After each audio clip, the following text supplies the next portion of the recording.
2026 நடைபெறுகிற சட்டமன்ற தேர்தல். அந்த சட்டமன்ற தேர்தலில் திமுக தலைமையிலான அணிதான் 200 இடங்களுக்கு மேல் வெற்றி பெறும்.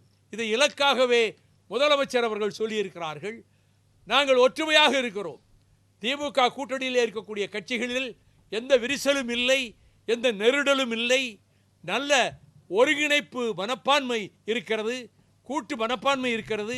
ஆகவே இதை கொண்டு போய் சேர்ப்பதற்கு வருகிற தேர்தலில் திமுக தலைமையிலான அணியை இன்னும் வலுப்படுத்தி அது வெற்றி பெறுவதற்கு மறுமலர்ச்சி திராவிட முன்னேற்ற கழகம் தன் முழு பலத்தையும் பிரயோகித்து நாங்கள் வருகிற பிப்ரவரி மாதத்து ஜனவரி கடைசியிலிருந்தே மண்டல வாரியாக கூட்டங்கள், மண்டல வாரியாக ஆலோசனை கூட்டங்கள், மண்டல வாரியாக பாசறை கூட்டங்கள் 25 வயதுக்கு உட்பட்டவர்களை கொண்டு தமிழகம் எங்கும் அதை நடத்துவதென்று நாங்கள் முடிவெடுத்திருக்கிறோம்.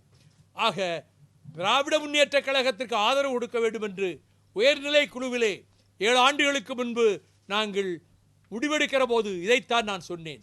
எங்களிடமும் கொஞ்சம் வலிமை இருக்கிறது. திமுக அளவுக்கு வலிமை இல்லாவிட்டாலும், அதிமுக அளவுக்கு வலிமை இல்லாவிட்டாலும் எங்களுக்கென்று ஒரு தனித்தன்மையும் வலிமையும் இருக்கிறது. அது வீணாக போகக்கூடாது. அது திராவிட முன்னேற்ற கழகத்திலே இருந்துதான் நாங்கள் வந்தோம். ஆனால் கால சூழ்நிலையிலே பிரிவுகள் ஏற்பட்டன.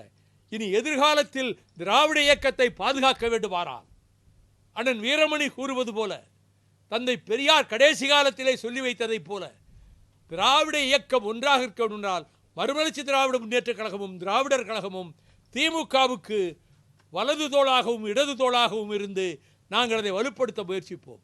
எங்கள் சக்தி வீணாகிவிடக்கூடாது. எங்களுக்கென்று இருக்கக்கூடிய பலம், எங்களுக்கென்று இருக்கக்கூடிய பிரச்சார பலம் வீணாகிவிடக்கூடாது. அது திமுகவுக்கே கொண்டு போய் சேர்ப்போம். அது திராவிட இயக்கத்தை பாதுகாக்கும். இந்த அடிப்படையில் தான் உயர்நிலை குழுவிலே நாங்கள் முடிவெடுத்தோம். எத்தனை இடங்கள் என்பது பெரிதல்ல. நமக்கு இருக்கக்கூடிய வலிமையையும் நம்முடைய உறுப்பினர்களையும் நம்முடைய அமைப்புகளையும் முழுக்க முழுக்க திமுக கழகத்துக்கு உதவி செய்வதற்கு பயன்படுத்துவதென்று முடிவெடுத்துத்தான் அந்த தேர்தலிலே, நாடாளுமன்ற தேர்தலிலும் சரி, அதற்கு பிறகு சட்டமன்ற தேர்தலிலும் சரி, நாங்கள் அந்த முடிவெடுத்தோம். அந்த முடிவில் தான் இப்பொழுதும் இருக்கிறோம். வரப்போகிற தேர்தலிலே திமுக அணி தமிழ்நாட்டிலே பரிபூரண மெஜாரிட்டி, முழு பெரும்பான்மை உறுதியாக பெறும் என்பதிலே எந்தவித ஐயமும் இல்லை.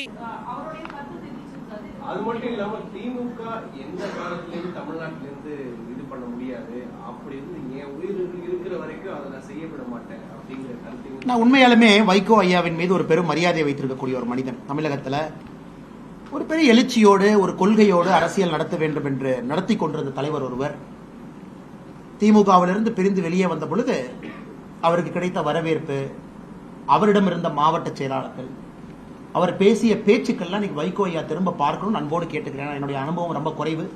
ஆனால் வைகோ ஐயாவை நான் எந்த விதத்திலும் நான் கிரிட்டிசைஸ் பண்ண போறது கிடையாது. அதனால அன்னைக்கு திமுக வைகோ ஐயா எதிர்க்கணும்னு எதிர்க்க நினைச்சார். அதைத்தான் நாங்கள் இன்னைக்கு நினைக்கிறோம். வைகோ ஐயா அவர்கள் ஒரு காலத்தில் வெளியே வரும்பொழுது அத்தனை மாவட்ட செயலாளர்கள் வந்தாங்க. பெரிய நெடும் பயணம் தமிழகத்தில் எடுத்திருக்கிறாங்க. திமுகவை அவர் திட்டியதெல்லாம் ஒரு வீடியோ போட்டோம்னா இலங்கை தமிழர் இஷ்யூல இருந்து திமுகவினுடைய நடவடிக்கை தமிழகத்தில் வைகோ ஐயா மாதிரி யாரும் திட்டிருக்க முடியாது. இன்னைக்கு அதே வைகோ ஐயா அவர்கள் என்ன சொல்றாங்கன்னா, நான் உயிரோடு இருக்கும் வரை தமிழகத்தில் திமுக ஆட்சி யாரும் அகற்ற விட மாட்டேன். என்னை பொறுத்தவரை வைகோ ஐயா நல்லா இருக்கணும், 150 வருஷம் வாழணும். அவர் கண் முன்னால் 2026 நாங்கள் திமுகவை இங்கே இருந்து அகற்றி காட்டுகின்றோம். அதை வைகோ ஐயா பார்க்கத்தான் போறாங்க. ஆரோக்கியமான வைகோ ஐயா அதை பார்க்கணும். இரண்டாவது உங்களுடைய